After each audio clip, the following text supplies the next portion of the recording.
Izina ni ijambo rikoreshwa mu kumenyekanisha. Bashobora kumenyekanisha ikintu runaka, icyiciro cy'ibintu cyangwa se ikintu kimwe cyihariye mu rwego runaka. Izina ry'ikintu runaka rimwe na rimwe ryitwa izina ryiza iyo rigizwe n'ijambo rimwe gusa. Andi mazina rimwe na rimwe yitwa amazina asanzwe cyangwa ashaje, cyangwa se mu yandi magambo bakavuga amazina rusange.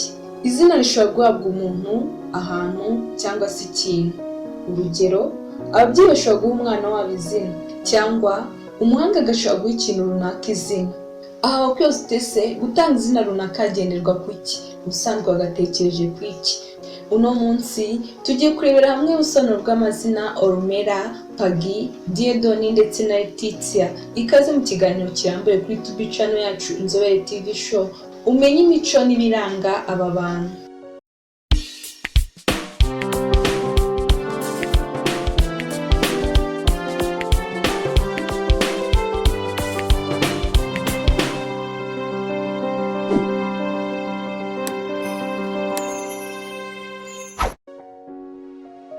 Nk'uko nari maze kubikubwira, tugiye kurebera hamwe ubusobanuro bw'amazina Orumela, Pagi, Dieudonné ndetse na Laetitia. Nk'uko bamwe mu bakunzi bacu babyifuje, nawe ushaka kumenya ubusobanuro bw'izina ryawe waryandika muri komenti, ubutaha tukazariheraho. Ubaye kandi utarakora subscribe, aka niko kanya keza ko kuyikora, tugakomeza kunguka byinshi bitandukanye. Tugiye guhera ku izina Orumela. Orumela ni izina rihabwa abana b'abakobwa, rikaba rifite inkomoko mu kirimi cy'ikinusi cya kera, ariko rikaba ryarakunzwe mu bihugu bikoresha igifaransa, cyane cyane ahagana mu kinyejana cya 18. Ese izina Orumela risobanuye iki? Orumela risobanuye uwubaha cyangwa ukundwa. Nyuma yo kumva inkomoko y'ubusobanuro bw'iri zina Orumela, tugiye kurebera hamwe ibiranga ba Orumela. Ikintu cya mbere kiranga abakobwa cyangwa abagore bitwa izina rya Orumela, barangwa no kwiyoroshya, ariko kandi bavuga ibitekerezo byabo mu buryo abandi badashobora.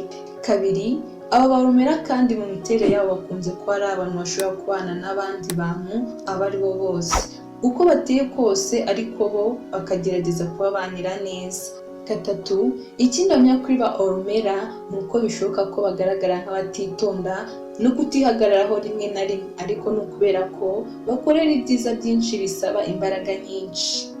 Kane, abantu bitwa iri zina kandi bakunze kuba ari abantu bikundira imyidagaduro nko kubyina, kuririmba n'imikino itandukanye. Gatanu, abakobwa cyangwa abagore iyo bemeye ikintu baba bacyemeye, banahakana bakaba bahakanye. Gatandatu, kubera ukuntu birundumurira mu nshingano bafite, bakunze kubura umwanya wo kwita ku nshuti n'umuryango kandi atari uko babanza. Karindwi, icyo twasoreza kuri ba Orumela ni uko iyo umufite nk'inshuti yawe, agutera kumwenyura n'umutima wawe wose, ukamukunda kandi ntugere wifuza kumurekura. Izina rya kabiri tugiye kugarukaho uno munsi ni izina Pagi. Pagi ni izina rihabwa abana b'abahungu, nubwo ushobora gusanga ari n'abakobwa baryitwa, gusa rikomoka mu Kilatini no mu Kigiriki, ariko mu ndimi za kera. Gusa iri zina ryaje gukundwa kubera indwanyi ya kera yitwaga Pagis Orchidis, kuko ngo yaba yarishe inzoka 3 zo mu bwoko bwa cobra zari zigiye kurya bagenzi be bari bari kumwe ku rugamba, ariko we nk'indwanyi azikata imitwe akoresheje inkota ye. Izina Pagi rero risobanuye usesengura imiterere. Ubu noneho nyuma yo kumva inkomoko n'ubusobanuro bwa Pagi, tugiye kurebera hamwe ibibaranga. Icya mbere mu biranga ba Pagi ni intangarugero y'ibitekerezo ukeneye kumenya kugira ngo wumve ko unyuzwe. Icyongeye kuri ibi ni uko uburyo bwabo budasanzwe bwo gutumanaho kandi bwuzuye umunezero ushobora kureshya abandi bakabiyumvamo. Kabiri, abahungu cyangwa abagabo bitwa izina rya Pagi bakunze kugira ubwenge bufatika, hamwe no kumva neza ubuhanga bwo gutekereza, bibafasha gusesengura neza ibintu no gukusanya abantu beza hafi yabo. Gatatu, ibyifuzo by'abantu bitwa ba Pagi bigengwa n'inyota y'ubumenyi, bibabuza gukora mu makipe, bakagira kandi kuvumbura no gutangaza bibageza ahantu heza. Icya kane bamenya kuri aba bantu ni uko ari abakozi bakora cyane kandi batigera batinya inshingano. Gatanu, rimwe na rimwe ukunze kugirana ikibazo gikomeye hamwe n'abayobozi kubera ukuntu baba bashaka gushyira ibitekerezo byabo mu bikorwa ntaho bahatiye gukora ibyo badashaka. 6. Ikindi bamenya kuri ba Pagi ni uko bakunze kuvamo abayobozi, abanyapolitike, abaganga, abanyamategeko n'abajyanama bakomeye. Gusa nanone bakikundira imyambarire, kwerekana imideri, ubucuruzi n'ubushakashatsi. 7. Icyo twasoreza kuri ba Pagi ni abantu bakora kandi bafite imbaraga, banga gukora siporo igihe cyose babahaye umwanya. Izina rya 3 tugiye kugarukaho kuri uno munsi ni izina rya Dieudonné. Dieudonné ni izina rihabwa n'abahungu rikaba rifite inkomoko mu Gifaransa, rikaba kandi ryarahereye ku izina bwite ryo mu kinyejana cya mbere. Dieudonné risobanuye Imana iratanga, cyangwa mu yandi magambo rikavuga uhorana ishyaka kandi udahindagurika. Ahanini rikaba ryavuye mu buryo gakondo bwa Deodonatus, ikigirwamana cyo mu Budage bwa kera. Umvise usobanura n'inkomoko by'izina Dieudonné, noneho tugiye kukubwira ibiranga ba Dieudonné. Icya mbere, abahungu cyangwa abagabo bitwa ba Dieudonné bakunze kumvira cyane kandi urugiye bakizerwa mu bintu byose. 2. Ikindi bamenyaho ni uko abakobwa rwose bagora gucukumbura umusore nka we kuko baba bafite ubuhanga bwinshi. 3. Ikindi bamenya ku basore n'abagabo bitwa ba Dieudonné ni uko bakunze kuba ari abantu bambara neza kandi bakaberwa, bityo bikabatera kugira igikundiro. 4. Ikindi kandi uramutse wabaye inshuti n'umuntu witwa Dieudonné, nta yindi nshuti wakwifuza kuzagira, kuko iyo yakunze abakunze nubwo bigoye kumenya amarangamutima ye. 5.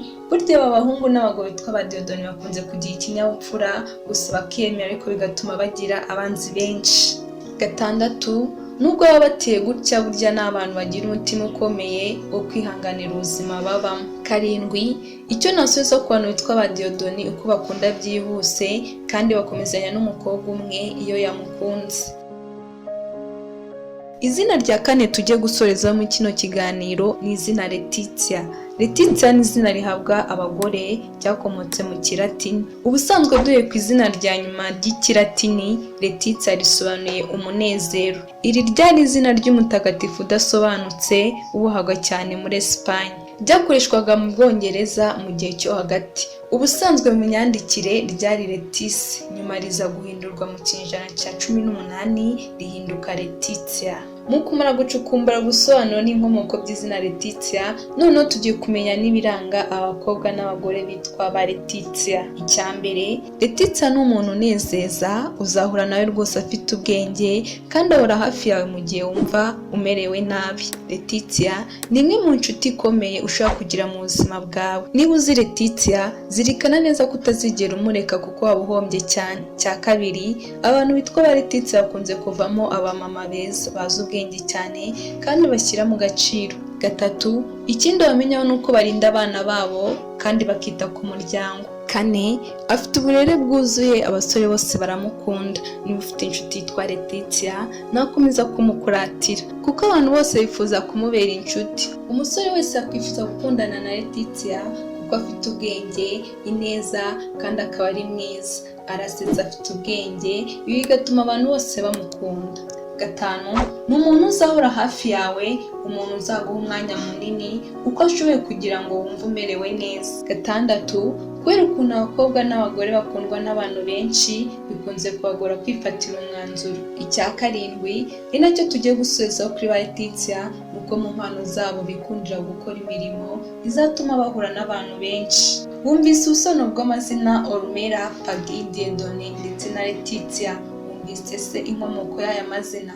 Uramutse nawe ushaka kumenya ubusobanuro bw'amazina yawe n'inshuti n'abavandimwe, waryandika muri comment maze utaha nawe ukazamenya ubusobanuro bw'amazina yawe. Ubaye utarakora subscribe kandi wasiga uyikoze, maze ugakomezanya n'Inzobere TV show mu biganiro by'ubutaha. Ikiganiro cyacu nakagaruka nawe utaha, turakunda. Ciao ciao.